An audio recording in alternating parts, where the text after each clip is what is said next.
Hello tanks and tankettes, and welcome to the inaugural viewer replay for War Thunder. Yeah, I announced in the last video that I would start accepting submissions now because the replay system has basically gotten a whole lot better. So this is Parker Dogful. He is in a T-34-85, and most importantly he is in a realistic battle. So you get some information given to you by the game on the position of enemy tanks, and we can see there he's actually spotted a tiger on the horizon. There's also something else over there. In fact, there's several somethings over there. He's just taking a pot shot. He's also going to call in an artillery strike on them. But there's kind of less hand-holding than there is in arcade. And hello, yes, they've noticed he's there as well. It doesn't give you the shell drop marker, which is obviously one of the big things that arcades helps you out with. But you do get some information given to you about where enemy tanks are with the kind of the overhead markers, but it doesn't give you quite the same level of information. Of course, in sim battles you don't get any of that. It's almost entirely reliant on you seeing the enemy tanks with your own eyes, and that can be quite interesting. You can be right on top of tanks and suddenly realise that you've driven, practically up to the rear of a tiger or something like that. And that is actually, quite authentic. Tank engagements like that did actually happen, where, a group of vehicles would be on top of another group of vehicles before they even realised it. And it was a good way to ambush tanks. You put your tank somewhere and, wait for a column that you know is coming, and then bam, bam, bam. Hopefully you've racked up some nice tank kills. So he's in a pretty capable machine, but this being a realistic battle, some vehicles get a limited number of respawns. You basically get one tank that you can pick, and the heavy tanks tend to not have any respawns, but some tanks do have respawns, and I don't know if this is one of them actually. I'm not that far on either tech tree, to be honest. I think the T-34-85 is what, rank 3 vehicle? I'm not entirely certain, but it's a fairly capable machine. I mean, obviously it is the T-34 chassis, but with a vastly upgraded amount of firepower and a bigger turret to accommodate that firepower. It was actually, in real life it was a big improvement on the original T-34 design, one of the major flaws of which was the small turret meant that the commander had to do an awful lot of work. He had to basically be the commander and the loader, and he had to spot things and communicate with the other vehicles. So it was a big improvement once the T-34-85 came along. So we just saw the top of that tank's turret, and he puts in a shot and actually sets him on fire. So he's probably cooked up the ammo rack. Now this tiger is now, he's in trouble. And one is the frontal armor. I think that bounces off. And he's just going to use his superior mobility here. Now, because the tiger's burning out, that severely limits the mobility and the rate of fire and everything else. And a shot into the rear, basically, that does for him. But he's taking fire from elsewhere as well. So there we go. Boom. That knocks him out for good.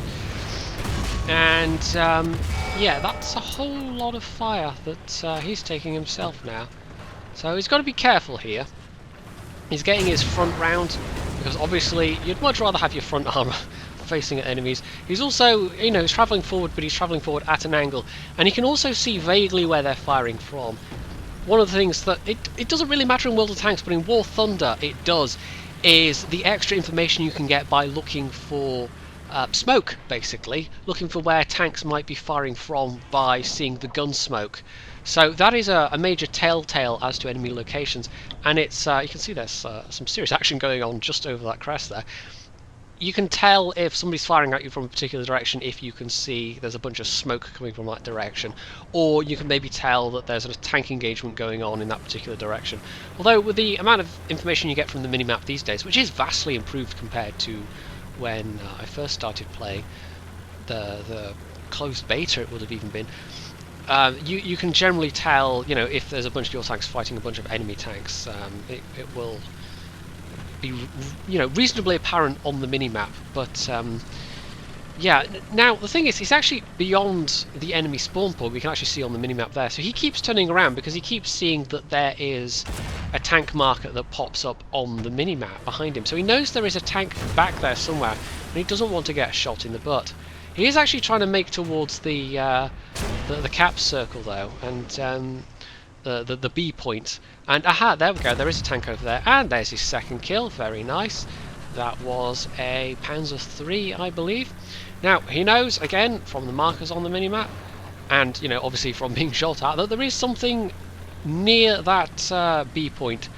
So he's going to get his front back on this in this direction. Now this is a bit risky. I mean, basically enemy tanks are going to be spawning behind him. The spawn point is actually between the friendly spawn point and the B capture point, so you know you don't have to drive this route to get to the B capture point, but it does involve being near the enemy spawn point. Now there aren't many players on either team, and actually it's down to the last two enemies and the last four friendlies, shall we say. There aren't that many players on either side because this is a realistic battle. Now he's actually encountered the you know, this is some bots firing at him right now. This is enemy artillery emplacements, and they are pelting him, but they're not really doing much damage. So he's just farming some AI kills at this stage. And as these are static emplacements, they're not really difficult things to take out. He just has to hit them. Obviously, replays, we can't see what kind of ammunition he's loading, but it's for these kind of targets where you would load HE. And ammunition choice in War Thunder is actually, it's one of the bigger differences between War Thunder and World of Tanks. Ammunition choice is actually a lot more important.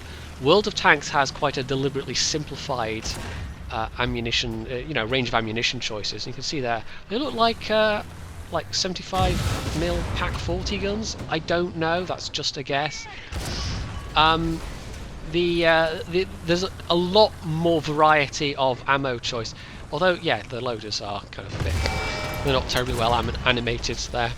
But yeah, so for this you would load up your HE shells or your fragmentation shells or whatever for the maximum amount of damage, because an AP shell, you know, will knock them out, but if you hit a part that's just kind of like thinly armoured, it's just going to fly through, and it'll do some damage, but it won't necessarily lock the thing out the same as an HE shell would. And that's obviously what HE shells were used for in real life, was for thinly armoured targets for use against infantry. And World of Tanks doesn't really, HE isn't used in the same way, because that kind of thing isn't actually in World of Tanks. It's much more about armour versus armour and armour penetration. Although that said, of course, there's a lot of that in War Thunder Ground Forces as well. So there are two enemy tanks still left, but they've managed to knock out a friendly. They haven't been knocked out themselves. It looks like there's a tiger left alive, and two tigers in fact. So they're both still dangerous targets, but you know, he's pretty dangerous himself. He has had a bit of damage so far, but it's mostly been to his suspension and his track, so nothing too vital.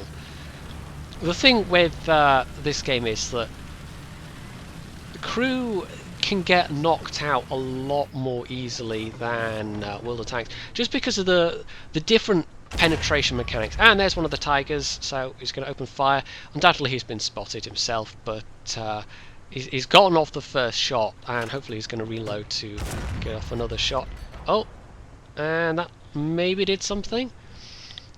And he's got a fair number of AI and enemy tank kills so far, so he's doing all right. And if this is a win, he probably will have come out near the top of his team, if not the top of his team, just because he's done so well. But he's obviously, either the tiger hadn't seen him or the tiger had taken a lot of damage, because he really wasn't firing back at Parker. So Parker's been able to knock that guy out, and that's another ground kill. So he's got a ground win streak ×7 now, several of which were enemy tanks, and oh, hello, and the rest were AI. But there's the other tiger, and this is his side armour, so this is absolutely perfect for Parker. He's totally got the drop on this guy. He's trying for the side of the turret, just to you know, maximise the chance of doing some ammo rack damage, which if you can get the ammo rack to go up, boom, there we go, he does get the ammo rack, one shot kill. So there's kill number 4, and yeah, that you know, he's just eating all of the tigers in this. Now he's under fire from something, clearly, and he's just stopping. He's obviously got some idea of where it's coming from. One of his teammates was actually trying to cap and has just been killed. So it's basically him and a remaining teammate who is now in an aircraft. So he's the last thing on his team left on the ground. But as we can see, yeah, his teammate that was trying to cap got knocked out, but at least he knows where the person was that knocked him out. See there, the IL-2 going in for a run, but manages to miss, unfortunately. Now, you have to excuse the fact that, you know, he's not aiming where the crosshair says he's aiming, but that's one of the minor bugs that exists with 1.43 replays. I'm sure Gaijin will fix that at some point, but even so, you know, that's a fairly minor thing compared to how replays were. This is a vast, vast improvement. The fact that we can even see what the player is, you know, what they were doing, what they were looking at, is just a light year above what was available previously. So he's travelling forward, but again, he's travelling forward at an angle. He's keeping his tank, his armour, angled in the direction of travel towards this guy. So he is closing the distance, but he's doing it diagonally. He's not just going to sit head on and give him a good chance to pen. So there's a Panzer III and there's also a Panzer IV 70, which is actually a tank destroyer. And you can see they're both over there. Only one of them's got a marker in the replay, but obviously he knows, you know, he can see them. So he's taking some damage, unfortunately. He's actually having to repair at this point. You, again, can't see it, and oh, his teammate just kind of, yeah, that was the ground. Yes, that's not what you do in a plane generally. His tank has taken some damage, and he had to repair it, so that's why, you know, we didn't get to see any information about that on screen, but he said in his replay, you know, that was a fairly nerve-wracking repair time, because he sat basically in front of these two enemies. So he's killed the Panzer III, and the I think the Panzer IV got knocked out as well. So he is just looking for... Yeah, he did kill the Panzer IV. I'm just looking at the message log now. He did it before he killed the Panzer III. You do have to rely on the message log and people's submitted information to know what some of the kills are, because it doesn't, you know, the level of information isn't quite up to scratch just yet, but there's enough there that I think you can start to do entertaining replays. So now we are, you know, it's they've got tanks left, clearly, but it's coming towards the end of the match at this point, and he's now trying to cap himself. He knows what direction they're going to be spawning from, and somebody's trying to barrage him. And there we go, we saw the shelling coming, we saw the smoke. Now, that was a bad hit. He's actually, I'll just actually read that out. Loader wounded, transmission damaged, engine damaged, ammo damaged, commander wounded, horizontal turret drive damaged, machine gunner wounded, loader wounded, gunner wounded again, apparently. And, oh no, wait, the loader was listed twice, and I don't know why. Cannon breach damaged. So, that was a lot of damage all at once. And the cannon breach, and he actually took some barrel damage earlier, mean that now, every time he fires his gun, there is a risk he will actually blow up his own tank, that a shell will explode in the barrel, basically. So he's, you know, this is risky now. Every shot he takes could be the end of him. But he knocks out that Panzer III again, and that's that player actually now knocked out of the game entirely. He doesn't have any more respawns. So it's down to 1 versus 1. Unfortunately, the last vehicle on the enemy team is a verbal wind, so he isn't really, and there he is, he isn't really at much threat, what am I trying to say? There's not going to be much of a chance that this guy can kill him, basically.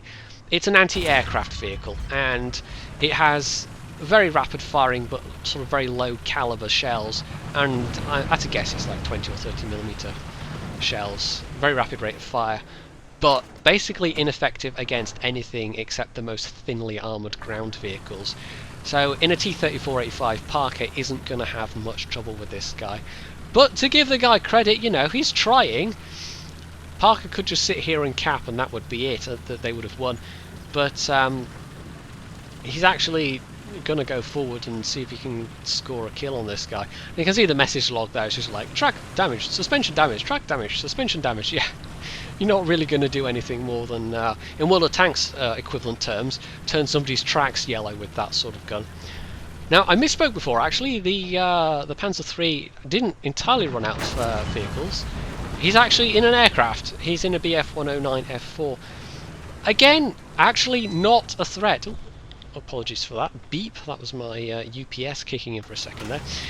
The Bf-109, as far as I know, if it has cannons, it's not... They aren't big enough cannons to actually pose a threat. So he doesn't really have to worry about being machine gunned to death. He's killed the Wirbelwind, by the way, with as little armour as that thing has in the superstructure, the turret section. Probably HE would be sufficient, actually, but I don't know what the penetration values are on HE for this 85mm gun. But again, yeah, HE or a fragmentation shell would be the shell of choice for that kind of target. So he's back on the cap point. He just has to cap to win. He knows the Bf-109 pretty much can't actually hurt him, so he is pretty much guaranteed a win at this point. There's really nothing the Bf-109 can do to stop him, unless it has bombs, but I don't think it does even get small bombs. You'd need bombs or rockets to hurt a ground vehicle, basically. Doesn't stop him trying, but, you know, being pelted with machine gun ammo isn't really going to pose much threat to a T-34-85. You can see that his Parker's turret traverse is now absolutely woeful. He's maybe got like 1-2 crew members left alive at most, or I don't know actually quite how it works with crew members, because we had a bunch of wounded messages, and I don't know if that's equivalent of saying they've been knocked out entirely. But either way, he is in a pretty bad shape himself, but it doesn't matter at this point. All he has to do is have his tank functional enough to actually just be able to sit here and cap it out. So, it's been a pretty nice match, all things considered. He's had 8 kills. He had a bunch of AI kills, which he had, what, at least 5 of those? 4 or 5? I wasn't exactly keeping track, but you know, that's a bit of extra XP as well. And given that there weren't that many players on each team, and yep, there he goes again. The that would have been nice if he'd actually managed to shoot the guy down. The amount of XP he's going to get is probably going to be quite nice, but we won't see that until the end screen. So, capping a War Thunder, you might notice, it does take a little while. It's a bit quicker in the arcade modes, but it really depends on the individual map mode. Because if it's... yes, that 109 did just crash, by the way. The arcade mode cap seems to go a lot quicker, and it seems to be quicker if there are more of them, but that might just be me. One thing to note, by the way, in War Thunder, and I think it's true across all modes, people will correct me if I'm wrong, you basically can't kamikaze somebody with a plane. It's impossible. There's no way to damage somebody that way. Possibly you could do it in, you know, it might make sense if you could do it in simulator battles, but, yeah, as far as I know, it's just not possible. Although you can against, I believe you can at least anyway, if you're in a plane versus AI ships, and whether, you know, whenever the naval warfare portion comes along, that they will retain the ability to, you know, literally kamikaze planes into the size of ships to try and knock them down. Well, I don't know. I mean, obviously, it was a thing that actually happened in real life, but whether it would make for a good gameplay mechanic, I don't know, that's up to Gaijin to decide. So, that was a pretty decent match. I do also want to add a little note on the end here before I wrap things up, that I may experiment with doing 60 FPS videos. Only 720p 60 FPS, and that comes with a couple of caveats. It will be shorter replays because obviously 60 FPS is, you know, it's double the number of frames, so it's going to be larger file sizes. So hence, it's probably only going to be shorter videos. I try it, and it probably isn't really going to be any World of Tanks videos, because getting a consistent 60 FPS with World of Tanks is very, very difficult, if not impossible, even if you have a really, really good machine. And mine is decent. You know, it's not exactly high-end gaming spec, but it's pretty decent. I've got a quite a nice graphics card. But even so, World of Tanks just does not run well, and it's one of the things that has been a consistent complaint about World of Tanks for quite a long time, is that it has very poor performance even on relatively good machines. War Thunder, on the other hand, is much better optimized. So yes, the next War Thunder replay I have that isn't too long, I am going to have a little experiment. I'm going to try recording and rendering and uploading at 720 60 FPS, and we'll see how that works out. It might not look much good, the quality level might not necessarily be that improved, but the option is there, and I might try it with other games as well, because things like Crusader Kings 2, it doesn't really matter so much with something like CK2, but again, I might do it as an experiment. We'll see. So, if you enjoyed this replay, you can hit the like button, you can leave any comments below, you can subscribe to my channel, and as always, stay tuned for more.